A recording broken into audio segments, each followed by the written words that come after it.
দায়িত্ব যখন নিজে থেকে নিতে হয় তখন কিন্তু চাইলেও সে দায়িত্ব থেকে ছুটি নেওয়া যায় না। হাতের ৫টা আঙ্গুল যেরকম সমান হয় না, তেমনি ঠিক সপ্তাহে ৭টা দিন কিন্তু একই ভালো যায় না। হ্যালো এভরিওয়ান, আসসালামু আলাইকুম। কি অবস্থা সবার? আশা করি আপনারা সবাই ভালো আছেন। তো আজকে আমার দেবর আমাদের বাসা থেকে চলে যাবে, তো সকালবেলা আমি নাস্তা বানাতে চলে আসলাম রান্নাঘরে। শরীরটাও আজকে সিক, তেমন ভালো লাগতেছে না, তারপর তো কিছু করার নেই, রান্না করতে হবে। তো আমি আলু ভাজিটা আগেই বসিয়ে দিলাম, তারপর রুটি ভেজে নিয়েছি, সাথে ডিম পোচ। আজকে আমার দেবরের জন্য প্লেটে সুন্দর করে সাজিয়ে দিচ্ছি, সাথে বুটের ডাল ভুনা করেছিলাম। আমার কাছে মনে হয় সাজিয়ে গুছিয়ে দিলে দেখতে যেরকম সুন্দর লাগে, খেতেও কিন্তু তেমন ভালো লাগে। তারপর আমিও নাস্তা করে নিয়েছি, আর ওদিকে আমার শ্বশুরকেও নাস্তা দিয়েছি, সায়ানকেও ঘুমের থেকেও তুলে ফেলেছি, আর আপনাদের ভাই এখন ঘুমাচ্ছে। তো এক নাস্তা শেষ করার পর আমার হচ্ছে আরেক টেনশন, কারণ উনি আবার সকালবেলা নাস্তা করে না, দুপুরে আমি যে রান্নাটা করি ওটা খেয়ে বাসা থেকে যায়। তো ওইদিকে আমি ইলিশ মাছের মাথা দিয়ে আজকে পুঁই শাক রান্না করলাম, সাথে আলুও দিয়েছিলাম। তো আর এদিকে চিচিঙ্গা ভাজিটা বসিয়ে দিয়েছি, আর এখন টমেটো দিয়ে মাছ ভুনা করব। তো আমি মাছটা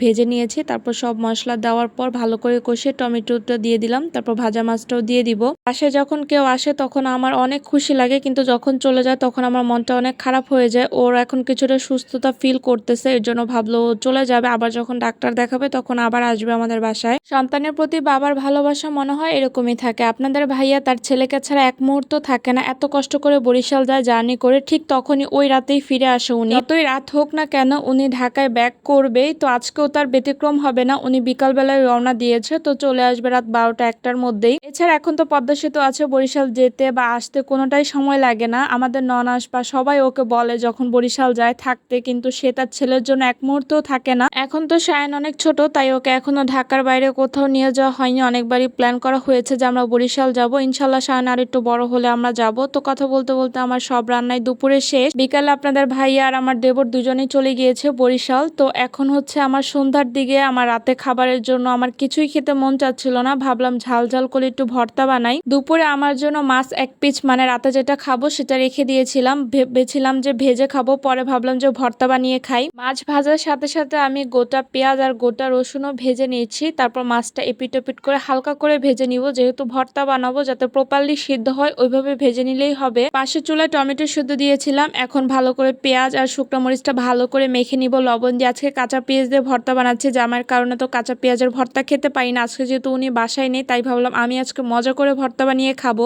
ভর্তা হলে কিন্তু 1 প্লেটের জায়গায় 2 প্লেট ভাত ইজিলি খাওয়া যায়। তো এই তো আমার টমেটো ভর্তা বানানো হয়ে গিয়েছে, এখন হচ্ছে আমি মাছ ভর্তাটা বানাবো। তো পেঁয়াজ রসুন ভালো করে আমি মেখে নিয়েছি, তারপর এখন মাছের কাঁটাগুলো ভালো করে বেছে নিব। যেহেতু রুই মাছ ছিল বেশি কাটা নেই, বড় বড় 2-3টা কাটা ছিল, ওগুলো ইজিলি বাছা যায়। তো ভালো করে মেখে তারপর আমি ভর্তাটা সরিষার তেল বেশি করে দিব। এই তো হয়ে গেল আমার 2 রকমের ভর্তা। তো এই ছিল আমার আজকের ব্লগ, সবাই ভালো থাকবেন, আল্লাহ হাফিজ।